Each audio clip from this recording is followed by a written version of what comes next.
Hello and welcome to Walk the Talk Show with Waylon Lewis. Today we're here to talk about sort of Buddhism 101. There's a lot of Buddhist books I recommend. A lot of friends will ask from time to time, they'll say, oh, if I want to check something out about Buddhism, or if I just want to learn how to meditate, or most commonly they're just going through a breakup or going through difficulty or stress in their college or work or family, whatever it is, relationships. And I think that's an interesting point. Most people don't really want to become Buddhist or any religion particularly, but everybody wants to be happy. So I often will pretty much just walk them over to a bookstore, or I'll just walk over to a bookstore and get them a book, or just recommend that they get one of these books. So ironically, one of the top authors in the entire world is Pema Chodron. I would recommend her above the Dalai Lama or Thich Nhat Hanh, who are two of the other wonderful teachers and bestsellers, just because she's so accessible. She was married, she had children, she is super sweet, she's super tough, tough love. She's incredibly warm and heartfelt. And when I was a young man going through heartbreak or just being crazy with energy, she really helped me out. So pretty much any book by Pema Chodron. I don't have one to show you all today. I think ironically because I've given them all out, but I buy at least 5 or 10 of her books a year, I feel like. And I still read them myself. There's no sense that they're beginners in a dumbed down way. The other books I would recommend, this one is one of the best. It's called Training the Mind. I think there might be a newer edition. This one, as you can see, fell in two. I read it so much over the years. I love Training the Mind because it goes through the Lojong, or mind training slogans. You can read one a day when you wake up. You meditate for a couple minutes, and I'll offer a little meditation instruction at the end of this video. And so you can just read one a day, and it's incredibly brief, and it's just a nice way to work a little bit of dharma or wisdom or compassion or happiness into your daily life. I have a bunch of other books here I like. Sakyong Mipam is my teacher and incredibly accessible.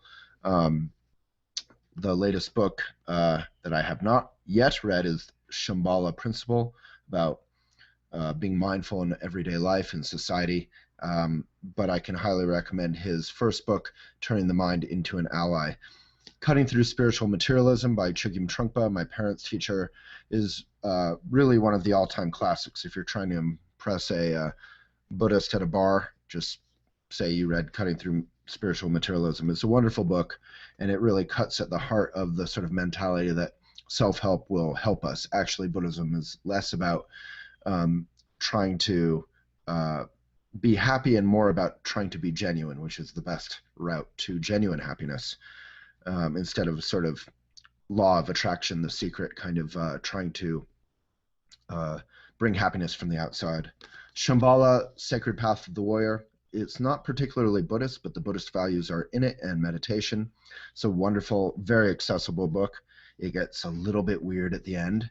Highly recommend it. Zen Mind, Beginner's Mind, all-time classic, incredibly fun to read, very simple, very thin. Love it, by Suzuki Roshi. It's great. If you're an artist and you want to approach art in a genuine way instead of as merely performance or some sort of display of neurosis, if you want it to be a display of inherent human wisdom that helps others, Dharma Art is fantastic. I think it's there's a new edition, maybe under a different name, but you can find it, I'm sure, on Powell's or eBay or in a used bookstore. I don't love recommending Amazon. How the Swans Came to the Lake is a fantastic read. Same with Crooked Cucumber, about Suzuki Roshi. How the Swans Came to the Lake is a narrative history of Buddhism in America by Rick Fields, who was a mentor from afar of mine. I did know him a bit. Amazing writer, journalist, and goes over the history of Buddhism coming to the West.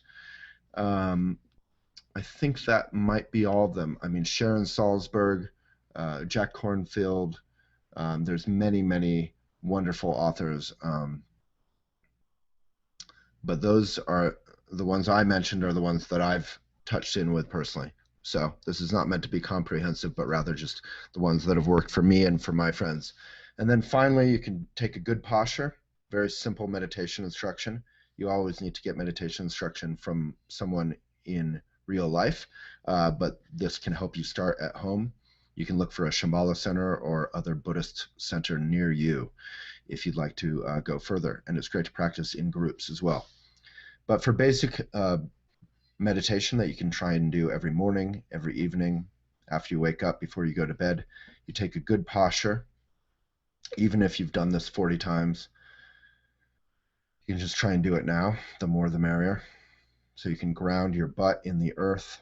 You can kind of wiggle back and forth, just loosen up, get comfortable. You want to have both a great posture, but also be a little bit relaxed. Your head connect with the heavens as if your hair was being pulled up a little bit. And then relax your shoulders. Find your breath and breathe in and out.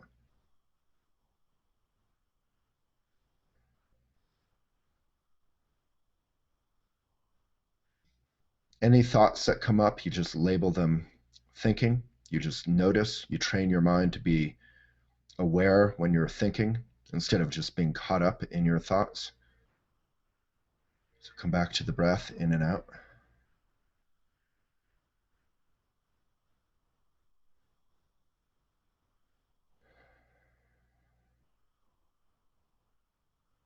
If you find yourself thinking about the future or the past, a movie you just watched, a project in your life, an argument, just label it thinking. I'm thinking, and return your attention to your breath.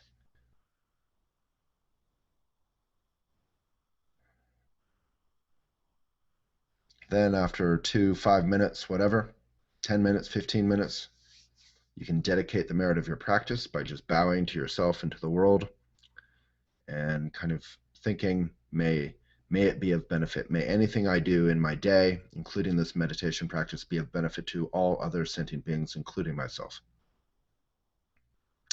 So thank you very much.